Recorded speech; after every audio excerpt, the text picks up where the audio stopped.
And just revealed, kissing your co-star can be one of the less enjoyable parts of the day job, but for other actors and actresses, the on-screen kiss can be the start of something special. Depends who your co-star is. Really? Anyway, Brad Pitt and Angelina Jolie are a classic example of this, and they prove that wooing your workmates can end in success. We'll be speaking to our relationship expert, Simone Bienne, about that in just a moment, but before we do, let's see which other celebs have been cuddling up to their colleagues. Here's Katie.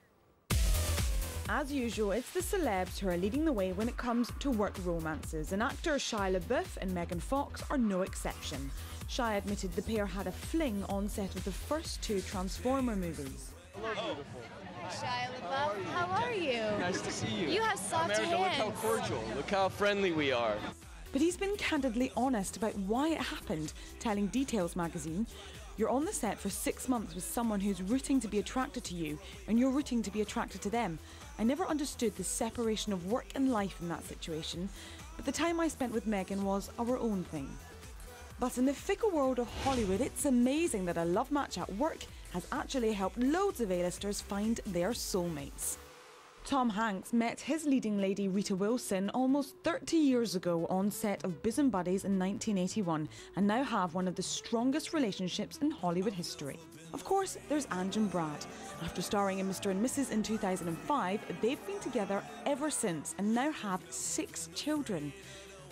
Penelope Cruz and Javier Bardem are a match made in Spanish heaven. Playing lovers in Vicky Cristina Barcelona brought the couple together in real life too. They're now married and have a baby boy. But more often than not, it's stalemates rather than soulmates. Penelope might have found love with Javier, but it was a different story with Tom Cruise. They got together while playing lovers in Vanilla Sky, and though Tom had finally found a lady smaller than him, he couldn't hang on to her. After Vince Vaughn and Jennifer Aniston became an item on set of The Breakup, we really should have known then that their relationship was doomed. They lasted just a year. When High School Musical came to an end after 4 years, so did the heat between Vanessa Hudgens and Zac Efron. And Amanda Seyfried's and Dominic Cooper's romance lasted about as long as the Mamma Mia press tour. But even if the romance doesn't stand the test of time, having a fling might at least make work a little bit more fun. So, Simone, I guess it worked for me. I met my other half in the workplace, kind of. Matt Johnson's?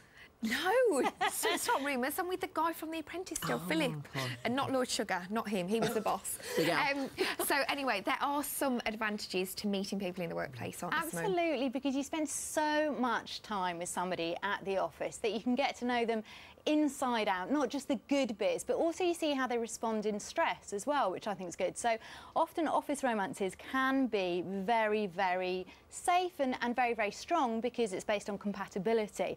And that's why studies are showing actually that half of office romances can lead you walking up the aisle. Oh. Simone, what a gamble. What if it goes wrong? How awkward would it be? Absolutely, Jeff. I mean, diabolical. If you make a mistake and make a faux pas, you know, with Tim from accounting, then what you need to do is basically stay on the same page with each other.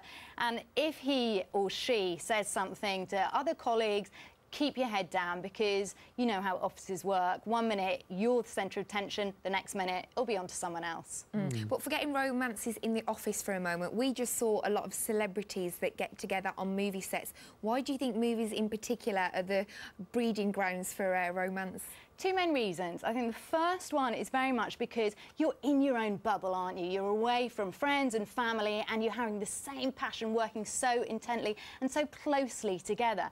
And the other reason, which I think is so fascinating, is that studies show that when actors act sad or happy, the nervous system actually responds by mimicking these feelings. And that's why if you play a murderer, you can actually feel depressed for quite a while after the filming's finished. So the same can happen if you're falling in love with someone, and that's part of your character. Then maybe if you're single, you can end up thinking that you really are falling in love with someone. That's really interesting. Jennifer Aniston, you've done it 7 times. She does, yeah, like to do that a lot. Serial. Well, listen, Hollywood aside, you know, in real life, if someone's thinking of getting involved with a colleague, what should they do? Think carefully. There's a big difference between a fling and falling in love. So just make sure you can face seeing your ex every day. And if it does work out, then you could be one in the 2 that walks down the aisle. Great advice. Thank you, Simone. And that's it for today. Well, I'll be back tomorrow with the latest celebrity news and gossip. Our Harry Potter theme continues, and we'll be hearing from Tom Felton, who plays the bad boy Draco Malfoy. Oh, he is evil. Anyway, Matt's back tomorrow, so it's goodbye from me. But not for long, as I'll be back on Monday. Forward to seeing you then. I'll see you tomorrow. See ya. Bye.